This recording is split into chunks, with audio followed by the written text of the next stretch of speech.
Hello viewers, আমরা একটা গুরুত্বপূর্ণ সাজেশন নিয়ে এসেছি। ক্লাস 12 অর্থাৎ দ্বাদশ শ্রেণীর সেমিস্টার 3-র একটা গুরুত্বপূর্ণ সাবজেক্ট অটোমোবাইল বিষয়ের। তোমরা এই শেষ মুহূর্তে সাজেশনটা দেখে নেবে।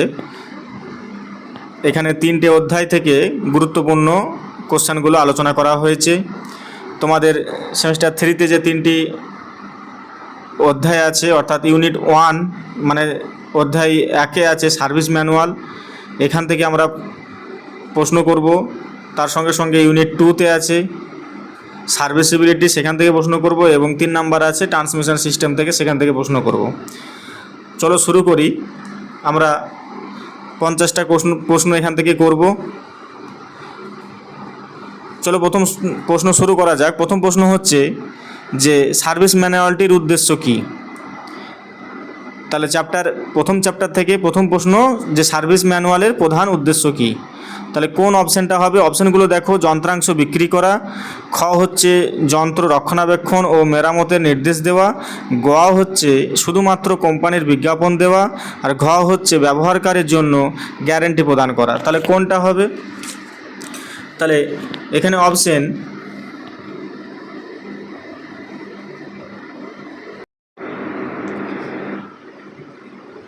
খ হচ্ছে সঠিক উত্তর, অর্থাৎ যন্ত্র রক্ষণাবেক্ষণ এবং মেরামতের নির্দেশ দেওয়া। তাহলে সঠিক উত্তর হলো খ।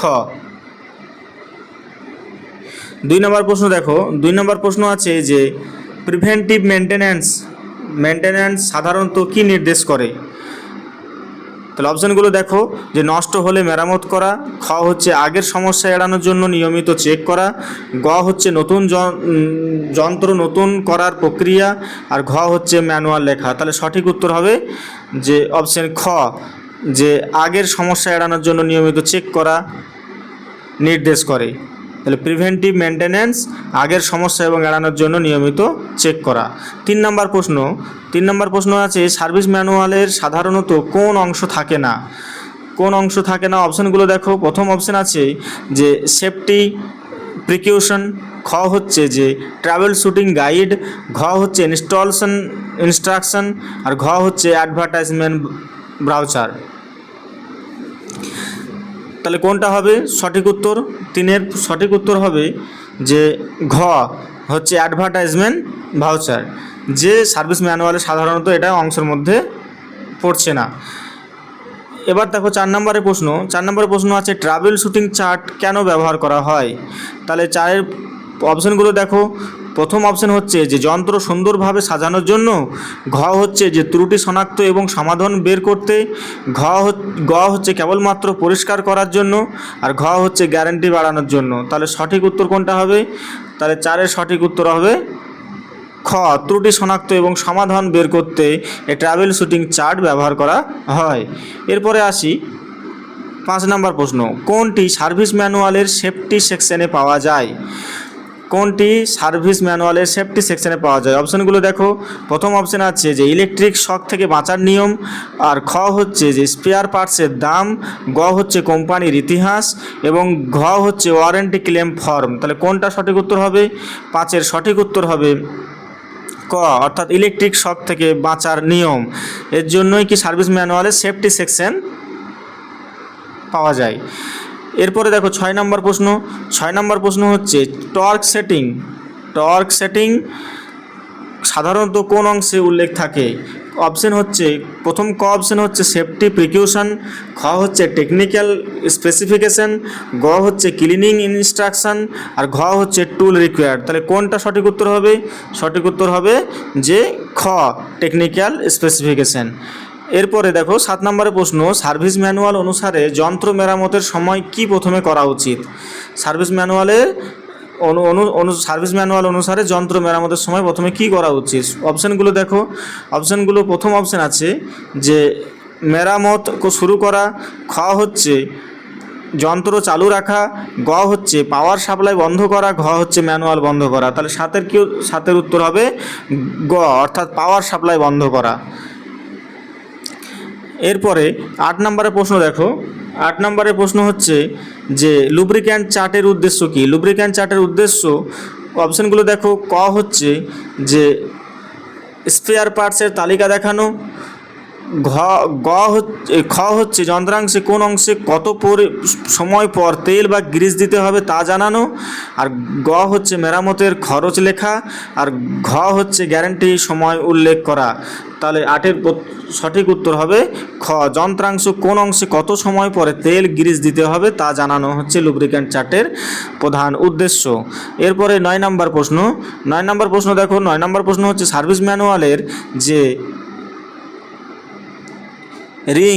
উইরিং ডায়াগ্রাম মূলত কী নির্দেশ করে? সার্ভিস ম্যানুয়ালের উইরিং ডায়াগ্রাম সাধারণত কী নির্দেশ করে? তাহলে অপশানগুলো দেখো। প্রথম অপশান আছে যন্ত্রের বাইরের আকৃতি। আর খ হচ্ছে বৈদ্যুতিক সংযোগ ব্যবস্থা। আর গ হচ্ছে স্পেয়ার পার্টসের দাম। আর ঘ হচ্ছে লুব্রিক্যান্ট পয়েন্ট। তাহলে সঠিক উত্তর হবে কি? সঠিক উত্তর হবে খ, বৈদ্যুতিক সরঞ্জাম সংযোগ ব্যবস্থা। তাহলে খ হলো সঠিক উত্তর। 9 নম্বরের খ হলো সঠিক উত্তর। এবার 10 নম্বর দেখো। 10 নম্বরটা হচ্ছে যে সার্ভিস ম্যানুয়ালের যে এক্সপ্লোডেড ভিউ ডায়াগ্রাম কেন ব্যবহার করা হয়? সার্ভিস ম্যানুয়ালের এক্সপ্লোডেড ভিউ ডায়াগ্রাম অপশানগুলো দেখো যন্ত্রের রং দেখানোর জন্য। আর খ হচ্ছে যে যন্ত্রাংশের ভেতরে গঠন বোঝাতে। গ হচ্ছে নয়েজ লেভেল মাপতে। আর ঘ হচ্ছে মেরামতের খরচ হিসাব করতে। তাহলে সঠিক উত্তর হবে এখানে খ, যন্ত্রাংশের ভেতরের গঠন বোঝাতে সার্ভিস ম্যানুয়ালের এক্সপ্লোডেড ভিউ ডায়াগ্রাম ব্যবহার করা হয়। তাহলে প্রথম চ্যাপ্টার থেকে আমরা এখানে 10টা ইম্পর্টেন্ট প্রশ্ন আলোচনা করলাম। এবার দ্বিতীয় চ্যাপ্টার থেকে আমরা প্রশ্ন আলোচনা করব। দ্বিতীয় চ্যাপ্টারের নাম কি? Serviceability, replacement or repair of engine components, অর্থাৎ ইঞ্জিনের উপাদানগুলোর পরিষেবাযোগ্যতা, প্রতিস্থাপন ও বা মেরামত। এখান থেকে চলো প্রশ্ন শুরু করি। প্রথম প্রশ্ন হচ্ছে যে কোনো ইঞ্জিন অংশগুলো নিয়মিত চেক বা সার্ভিসের জন্য গুরুত্বপূর্ণ। কোন ইঞ্জিন অংশগুলো নিয়মিত চেক বা সার্ভিসের জন্য গুরুত্বপূর্ণ? তাহলে অপশানগুলো দেখো। প্রথম অপশান আছে সিলিন্ডার। খ হচ্ছে পিস্টন রিং। গ হচ্ছে ভালভ ও গ্যাসকেট। আর ঘ হচ্ছে উপরের সবগুলো। তাহলে সঠিক উত্তর হবে কি? উপরের সবগুলো। যে সিলিন্ডার হেড, পিস্টন রিং আর যে ভালভ এবং গ্যাসকেট, এগুলোই নিয়মিত চেক ও সার্ভিসিংয়ের জন্য গুরুত্বপূর্ণ। 2 নম্বর প্রশ্ন দেখো যে সার্ভিসিবিলিটি নিশ্চিত করতে কোন পরীক্ষা করা যায়? সার্ভিসিবিলিটি পরীক্ষা করতে করা যায়। অপশন দেখো পরিধান পরীক্ষা। খ হচ্ছে তেল লিক পরীক্ষা। গ হচ্ছে কম্প্রেশন পরীক্ষা। ঘ হচ্ছে উপরের সবগুলো। তার সঠিক উত্তর হবে ঘ, যে উপরের সবগুলো। সার্ভিসিবিলিটি নিশ্চিত করতে পরিধান পরীক্ষা করতে হয়, তেল লিক পরীক্ষা করতে হয় আর কম্প্রেশন পরীক্ষা করতে হয়। এরপরে দেখো 3 নম্বর প্রশ্ন যে কোনো অবস্থায় ইঞ্জিনের সার্ভিস প্রয়োজন, কোন অবস্থায় ইঞ্জিনের সার্ভিস প্রয়োজন হয়? তাহলে অপশানগুলো দেখো। প্রথম অপশান হচ্ছে যে কম্প্রেশন কমে গেলে, তেল লিক থাকলে, গ হচ্ছে অতিরিক্ত শব্দ বা কম্পন থাকলে, ঘ হচ্ছে সবগুলো। তাহলে 3-এর ঘ হচ্ছে সঠিক উত্তর, সবগুলোই। যে যদি কম্প্রেশনে তেল কম থাকে, যদি তেল লিক থাকলে বা অতিরিক্ত শব্দ বা কম্পন হলে ইঞ্জিনের সার্ভিস প্রয়োজন হয়। এরপরে দেখো 4 নম্বর প্রশ্ন। 4 নম্বর প্রশ্ন হচ্ছে যে কখন ইঞ্জিনের অংশ পরিবর্তন করা প্রয়োজন? ক হচ্ছে অতিরিক্ত পরিধান বা ক্ষয় হলে। খ হচ্ছে ফাটল বা ভাঙা অংশ থাকলে। গ হচ্ছে পুনরায় মেরামত সম্ভব না হলে। আর ঘ হচ্ছে সবগুলোর ক্ষেত্রেই। তাহলে কখন ইঞ্জিনের অংশ পরিবর্তন করা প্রয়োজন? যদি উপরের সবগুলোই হয়, যদি ক্ষয় হয়, ফাটল দেখা দেয় এবং যদি পুনরায় মেরামত সম্ভব না হলে সেগুলো কিন্তু আমাদের পরিবর্তন করা প্রয়োজন। তাহলে উত্তর হলো 4-এর ঘ। এরপরে দেখো 5-এর প্রশ্নটা। 5-এর প্রশ্ন যে কোন অংশ প্রায় প্রতিস্থাপন করা হয়? কোন অংশ প্রায় প্রতিস্থাপন করা হয়? অপশানগুলো হচ্ছে পিস্টন রিং। ঘ হচ্ছে ভালভ গাইড। গ হচ্ছে ওরিং ও গ্যাসকেট। আর ঘ হচ্ছে উপরের সবগুলো। তাহলে প্রায় প্রতিস্থাপন করা হয় কিন্তু এই উপরের সবগুলোই। পিস্টন রিংও প্রায় প্রতিস্থাপন করা হয়, ভালভ গাইডও প্রতিস্থাপন করা হয় এবং গ্যাসকেট ওরিং প্রায় প্রতিস্থাপন করা হয়। 6 নম্বর প্রশ্ন দেখো ইঞ্জিনের কোন অংশ পুনঃস্থাপন সাধারণত মজবুততার জন্য করা হয়? অপশানগুলো দেখো। ক হচ্ছে পিস্টন। খ হচ্ছে সিল। গ হচ্ছে গ্যাসকেট। ঘ হচ্ছে সবগুলো। তাহলে 6-এর সঠিক উত্তর হবে 6-এর সঠিক উত্তর হচ্ছে ঘ, অর্থাৎ সবগুলোই। 7 নম্বরের প্রশ্ন, ইঞ্জিন মেরামতের সময় কোন পরীক্ষা সবচেয়ে গুরুত্বপূর্ণ?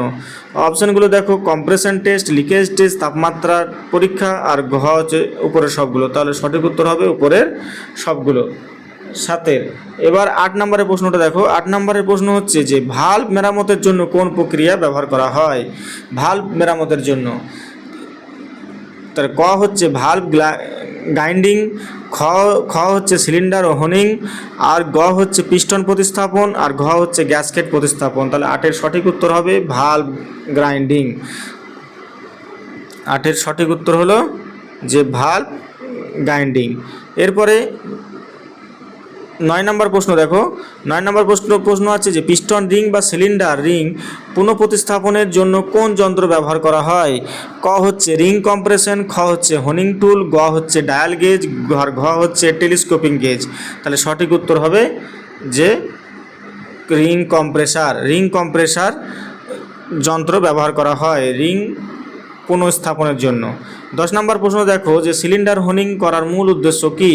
ক অপশন আছে দেখো পিস্টন রিংয়ের সাথে সমন্বয়, খ হচ্ছে যে কম্প্রেশন বৃদ্ধি, গ হচ্ছে সিলিন্ডারের অভ্যন্তরীণ পরিধান সমাধান করা, আর ঘ হচ্ছে সবগুলো। তাহলে সঠিক উত্তর হবে যে উপরের সবগুলোই।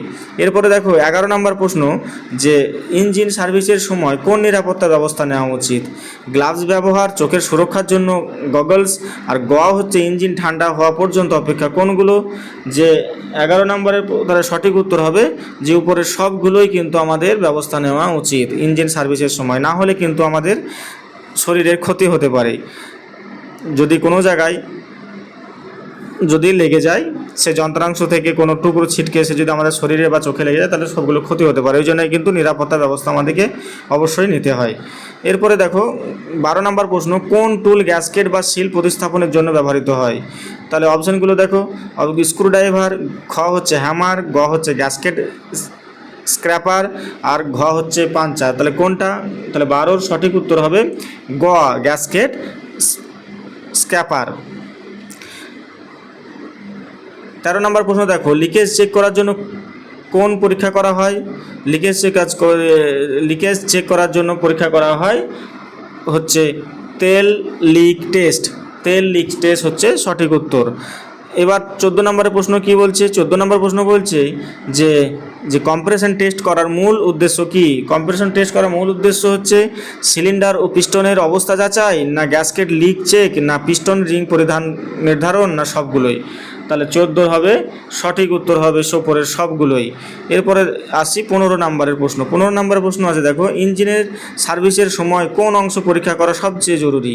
ইঞ্জিন সার্ভিসের সময় সবথেকে জরুরি সেটা হচ্ছে যে পিস্টন রিং, না ভালভ, না সিলিন্ডার হেড, না উপরের সবগুলো। তাহলে সঠিক উত্তর হবে উপরের সবগুলোই কিন্তু পরীক্ষা করা জরুরি।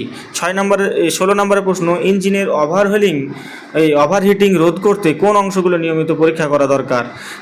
ক হচ্ছে কুল্যান্ট লেভেল, খ হচ্ছে থার্মোস্ট্যাট, গ হচ্ছে রেডিয়েটর, ঘ হচ্ছে সবগুলো।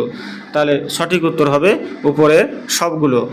এরপরে দেখো 17 নম্বর প্রশ্ন যে পিস্টন বা সিলিন্ডার হোনিং করার সময় কোন টুল ব্যবহার করা হয়? এইটা ব্যবহার করা হয় যে 17-র সঠিক উত্তর হচ্ছে ক, অর্থাৎ হোনিং স্টোন ব্যবহার করা হয়। পিস্টন বা সিলিন্ডার হোনিং করার সময় হোনিং স্টোন ব্যবহার করা হয়। 18 নম্বর প্রশ্ন যে ইঞ্জিনের বাল্বস গাইড বা সিল ক্ষয় পরীক্ষা করার সময় কোন লক্ষণ দেখা যায়? 18 প্রশ্নের উত্তর হবে ঘ উপরের সবগুলো, যে অতিরিক্ত তেল লিক, কম্প্রেশন হার্স এবং ধোঁয়া বৃদ্ধি উপরের সবগুলো হয়, সেই জন্য অপশন হচ্ছে ঘ হচ্ছে সঠিক উত্তর। এরপর আসি 19-এর যে ইঞ্জিনের তেল ফিল্টার পরিবর্তনের প্রধান কারণ কি? তাহলে ক দেখো তেলের প্রবাহ ঠিক রাখা, খ হচ্ছে ইঞ্জিনের দায়িত্ব বৃদ্ধি, আর গ হচ্ছে তেল দূষণ নিয়ন্ত্রণ, ঘ হচ্ছে সবগুলো। তাহলে 19-এর সঠিক উত্তর হচ্ছে যে ঘ, ইঞ্জিনের তেল ফিল্টার পরিবর্তনের প্রধান কারণ এগুলো হতে পারে। এরপরে দেখো 20 নম্বর প্রশ্ন। 20 নম্বর প্রশ্ন হচ্ছে যে কোন পরিস্থিতিতে পিস্টন রিং প্রতিস্থাপন অত্যন্ত জরুরি? তাহলে সঠিক উত্তর হবে যে ঘ উপরের সবগুলোই। কম্প্রেশন যদি হ্রাস পাওয়া যায় এবং তেল যদি বৃদ্ধি খরচ হয় আর অতিরিক্ত ধোঁয়া নির্গমন হলে সবগুলোর জন্যই কিন্তু পিস্টন রিং প্রতিস্থাপন জরুরি। এবার দেখো এটা 2 নম্বরের আমরা 2 নম্বর চ্যাপ্টারের প্রশ্নটা শেষ হলো। এবার আমরা করব 3 নম্বর চ্যাপ্টার অর্থাৎ ইউনিট 3 ট্রান্সমিশন সিস্টেম থেকে। ট্রান্সমিশন সিস্টেম থেকে এবার চলো প্রশ্নগুলো করা যাক। ট্রান্সমিশন সিস্টেম থেকে ইম্পর্টেন্ট প্রশ্নগুলো হচ্ছে, প্রথম প্রশ্ন যে ট্রান্সমিশন সিস্টেমের প্রধান কাজ কি? ট্রান্সমিশন সিস্টেমের প্রধান কাজ হচ্ছে, আমি কিন্তু আর এই অপশানগুলো বলছি না, ডাইরেক্ট উত্তর বলে দিচ্ছি যে এই প্রধান যে কাজ হলো যে ইঞ্জিনের ক হবে সঠিক উত্তর, ইঞ্জিনের শক্তি গাড়ির চাকায় পৌঁছে দেওয়া। 2 নম্বর প্রশ্ন ট্রান্সমিশন সিস্টেমের প্রধান উপাদান কোনটি? তাহলে সঠিক উত্তর হবে এখানে ঘ, উপরের সবগুলোই। ট্রান্সমিশন সিস্টেমের প্রধান উপাদান হচ্ছে গিয়ার বক্স, ক্লাচ আর ড্রাইভ শ্যাফট। এরপরে আসি 3 নম্বর প্রশ্ন যে ম্যানুয়াল ট্রান্সমিশনে কোন অংশ ব্যবহার করা হয় গিয়ার পরিবর্তনের জন্য? তাহলে সঠিক উত্তর হবে এখানে দেখো ক্লাচ, সিলিন্ডার, ব্রেক প্যাড এবং স্টিয়ারিং হুইল আছে, তাহলে সঠিক উত্তর হবে ক অর্থাৎ ক্লাচ। ক্লাচ হচ্ছে ব্যবহার করা হয় গিয়ার পরিবর্তনের জন্য। এবার 4 নম্বর প্রশ্ন ক্লাচের প্রধান কাজ কি? যে অপশানগুলো আছে দেখো, ইঞ্জিন গিয়ার বক্স সংযোগ করা বা বিচ্ছিন্ন করা, খ হচ্ছে গাড়ি থামানো, গ হচ্ছে গিয়ার পরিবর্তন করা আর ঘ হচ্ছে ব্রেক শক্তি নিয়ন্ত্রণ করা। তাহলে 4-এর সঠিক উত্তর হবে ক, ইঞ্জিন এবং গিয়ারের সংযোগ করা একবার বিচ্ছিন্ন করা। যারা বাইক চালিয়েছো তারা নিজেরা বুঝতে পারবে যে কখন আমরা শুধু আমরা গিয়ার বক্সটাকে বিচ্ছিন্ন করার জন্য কিন্তু আমরা ক্লাচ ধরি। এরপরে 5-এর প্রশ্নের উত্তর দেখো যে সাধারণত কোন ধরনের ক্লাচ ব্যবহার করা হয় লাইট যানবাহনে? তাহলে সঠিক উত্তর হবে 5-এর ঘ অর্থাৎ ফ্রিকশন ক্লাচ ব্যবহার করি আমরা লাইট যানবাহনের ক্ষেত্রে, অর্থাৎ যে সমস্ত গাড়ির বেশি লোড থাকে না সেই সমস্ত আমরা ফ্রিকশন ক্লাচ ব্যবহার করি। অর্থাৎ 6 নম্বর প্রশ্ন ক্লাচ পেডেল চাপলে কি হয়? ক অপশন আছে দেখো, ক অপশন আছে কি ইঞ্জিন গিয়ার বক্স থেকে বিচ্ছিন্ন হয়, খ হচ্ছে ইঞ্জিনের শক্তি বাড়ে আর গ হচ্ছে যে গিয়ার বক্স পরিবর্তন হয় আর ঘ হচ্ছে ক এবং গ উভয়ই। তাহলে সঠিক উত্তর হবে কিন্তু এখানে ক ও গ উভয়ই, অর্থাৎ ইঞ্জিন গিয়ার বক্স থেকে বিচ্ছিন্ন হয় আর গ হচ্ছে গিয়ার পরিবর্তন সম্ভব হয়। এরপরের প্রশ্ন 7 নম্বরের গিয়ার বক্সের প্রধান কাজ কি? গিয়ার বক্সের প্রধান কাজ হচ্ছে দেখো অপশানগুলো যেগুলো আছে তার মধ্যে সঠিক উত্তর হবে সেটা হচ্ছে যে ক অর্থাৎ গাড়ির গতি এবং টর্ক পরিবর্তন করা। 8 নম্বরের প্রশ্ন ম্যানুয়াল গিয়ার বক্সের সবচেয়ে সাধারণ ধরন কোনটি? তাহলে এই যে 4টা অপশান আছে 4টা অপশানের মধ্যে সঠিক উত্তর হবে তোমার ক অর্থাৎ সিঙ্ক্রোনাইজড গিয়ার বক্স হচ্ছে সবচেয়ে সাধারণ ধরন হচ্ছে সিঙ্ক্রোনাইজ গিয়ার বক্স। এবার 9 নম্বরের প্রশ্ন দেখো যে গিয়ার বক্সের কোন অংশ সরাসরি ইঞ্জিনের শক্তি গ্রহণ করে? যে 4টা অপশান আছে তার মধ্যে কিন্তু সঠিক উত্তর হবে যে ইনপুট শ্যাফট সরাসরি ইঞ্জিনের শক্তি গ্রহণ করে। এরপরে আসি 10 নম্বরের প্রশ্ন যে রিভার্স গিয়ার ব্যবহার করার সময় কোন অংশের সাহায্য লাগে? 10 নম্বরের প্রশ্নের সঠিক উত্তর হবে যে তোমার ক অর্থাৎ আইডলার গিয়ার সঠিক উত্তর। এবার দেখো 11 নম্বরের প্রশ্ন যে ড্রাইভ শ্যাফটের কাজ কি? ড্রাইভ শ্যাফটের কাজ হচ্ছে যে উত্তরটা হবে এখানে গিয়ার বক্স থেকে চাকা পর্যন্ত শক্তি পৌঁছে দেওয়া, তাহলে সঠিক উত্তর হলো ক। এরপরে দেখো এরপরে আছে যে 12 নম্বর প্রশ্ন আছে ডিফারেন্সিয়ালের মূল কাজ কি? ডিফারেন্সিয়ালের মূল কাজ হচ্ছে যে ক অপশন দেখো বাম ও ডান চাকার ভিন্ন ঘূর্ণন গতি সরবরাহ করা, এটা হচ্ছে ডিফারেন্সিয়ালের মূল কাজ। এরপরে দেখো 13 নম্বর প্রশ্ন কোন ধরনের ডিফারেন্সিয়াল সবচেয়ে সাধারণ? তাহলে সঠিক উত্তর হবে এখানে কিন্তু ওপেন ডিফারেন্সিয়াল, সঠিক উত্তর হবে ক। এরপরে আসি আমরা 14 নম্বরের প্রশ্ন যে অটোমেটিক গিয়ার বক্সে কোন অংশের সাহায্যে গিয়ার পরিবর্তন হয়? তাহলে সঠিক উত্তর কি হবে?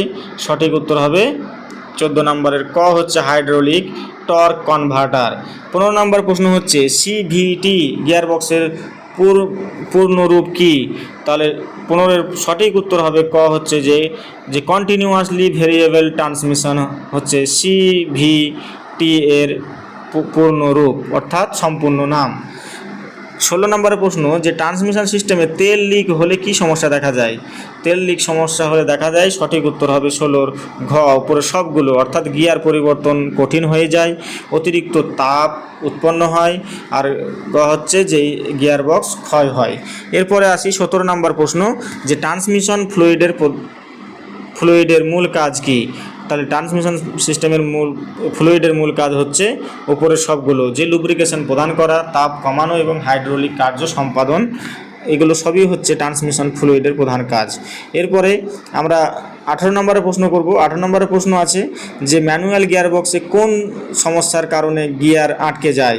তাহলে সঠিক উত্তর হবে ঘ, অর্থাৎ সবগুলোই ক্লাচের সমস্যার জন্য এবং গিয়ার শিফটের সমস্যা, তেল কমে যাওয়া। তাহলে উপরে 18 সঠিক উত্তর হলো ঘ, সবগুলোই।